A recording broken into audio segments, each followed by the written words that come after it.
Welcome to this walkthrough of the enhanced end of voyage report.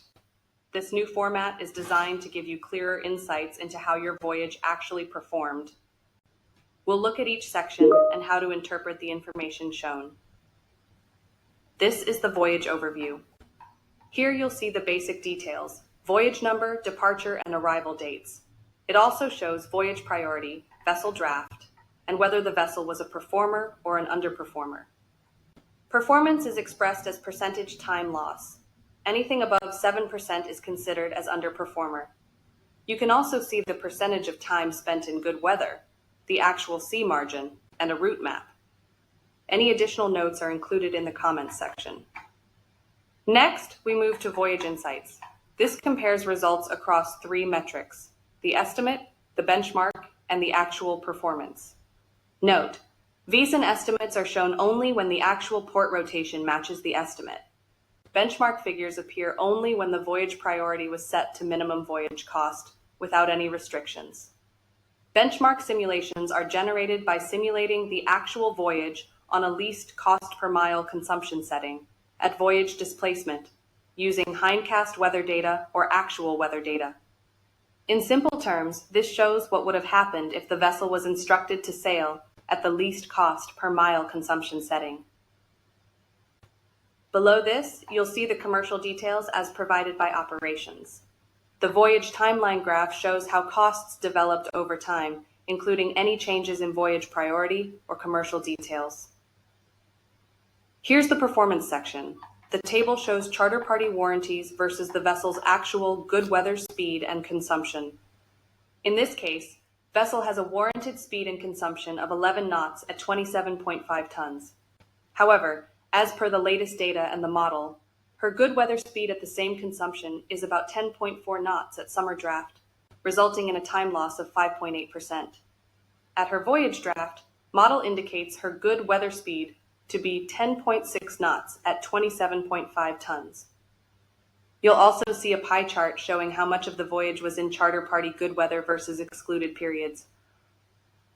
On the scatter plot, daily reported speed is shown against daily consumption. Blue points represent wind up to Beaufort 4, yellow points Beaufort 5 and 6, and red points above 6. Warranties and margins are shown for reference. This section also displays the CII rating and charter party good weather terms. Next is the emissions summary, a snapshot of CO2 and related efficiency indicators. Now let's focus on the ballast and laden performance charts. On these plots, warranties are shown in green, margins as dashed green lines, and the good weather curve in blue. Two horizontal lines are included, orange for EPL or NCR limit, and green for the auxiliary blower cut-in limit. These curves reflect performance in fair weather, up to Beaufort 4 and 2 meter significant wave height, normalized to summer draft or normal ballast draft. Next is the performance table, which can be tricky at first glance.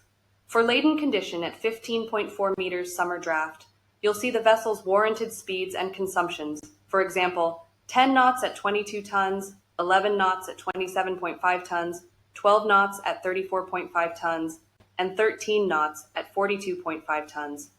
Alongside, you'll see about figures for reference. Based on actual performance, the vessel can achieve 9.4 knots at 22 tons, meaning a 6.4% time loss. Or, at 10 knots, the consumption would be about 25.1 tons. The colored indicators help: green equals within warranty, orange equals borderline, red equals underperforming. Cells in yellow mean the figure is above EPL or NCR, and gray cells mean below auxiliary blower limits. Below the table, you'll find average auxiliary engine and boiler consumption, hull events, and idle days. This section tracks recent hull and propeller events, last docking, inspections, and cleanings. It also shows the number of idle days in the last 30 and 90 days, plus a time series of ballast, laden, and port days. On hover, you can also view bunker findings. Here we see the long-term performance trend, showing how the vessel has performed over time. The final part includes voyage timelines and the voyage abstract. This format remains similar to the earlier reports, and hence we will not be covering them here. We trust this guide will help you navigate the enhanced end of voyage report with ease. For any questions or suggestions, the Performance Desk is always here to support you.